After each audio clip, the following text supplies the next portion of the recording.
नमस्कार शेतकरी मित्रांनो, मी Neminath Dhole, agronomist K+S fertilizer India private limited कंपनीतून बोलतोय।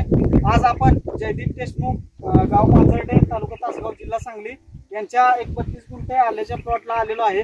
यांनी आपल्या कंपनीचे पेटंट खाली सोलो MS 94010 बूस्टर ग्रेड आणि सगळे सोलो फॅमिली मधले प्रोडक्ट वापरलेले आहेत। आज आपणच यांच्याकडून जाणून घेऊया यांना त्या खतान वापरल्यानंतर कसे अनुभव वाटतायत त्या खताचे। नमस्कार, आपण जे काही प्रोडक्ट आपले वापरले त्याच्याबद्दल थोडंसं सांगा सविस्तर। कोणत्या कोणत्या स्टेजला तुम्ही काय काय वापरता? नमस्कार, माझं नाव जयदीप देशमुख। हा माझा 32 गुंठ्याचा आल्याचा प्लॉट आहे।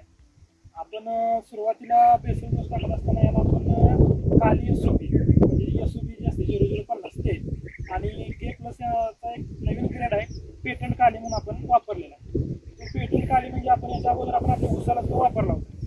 त्या उसावर आपल्याला त्याचे रिझल्ट चांगले वाटले म्हणून आपण आवर्जून आपण आपल्या आल्याच्या प्लॉटला वापरलेलं आहे। आणि प्लस आपण K+S चे अमोनियम सल्फेट 19 आणि 94010 ही अशा आपण ग्रेड वापरलेले आहेत।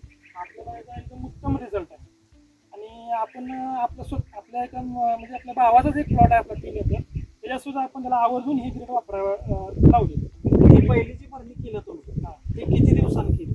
आपण सुरुवातीला लावल्या एक 10 दिवसाची हलकीशी भर लावली म्हणजे आपण खताची जी बेसल डोस टाकली बेसल डोस मागच्या करण्यासाठी आपण हलकीशी भर लावली आणि त्यानंतर 40 दिवसानंतर आपण भर केली। म्हणजे पावसामुळे थोडीशी लांबलेली भर त्यात आपण पेटंट कालीन काली SOP बेसल डोस असं म्हणून वापरलं होतं आणि पहिल्या भरणीची वेळ वापरलं आणि जे ड्रिपचे आपण ते 100% वापरले।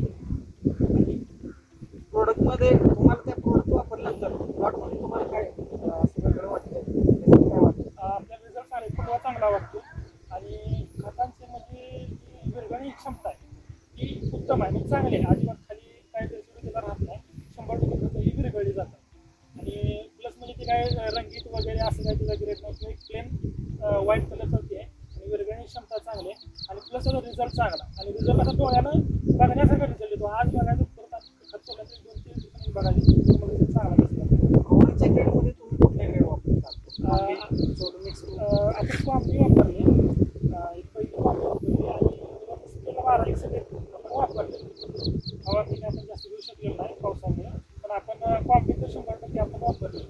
आता वापरल्यानंतर दुसरी भरणी करायची, दुसरी भरणी करायची त्यात आपण पेटंट काली वापरणार त्याच्यात आपण आता म्हणजे चालू आहे 12 असेल किंवा 940 असेल ते चालू आहे।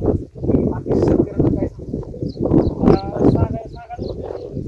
खताची रिझल्ट उत्तम आहे ते तुम्ही वापरून बघा किंवा मी सांगतो म्हणून तुम्ही एकदा स्वतः वापरा रिझल्ट चांगले त्यामुळे वापरा। आपण बघू शकता प्लॉट मध्ये काय फरक दिसत आहेत।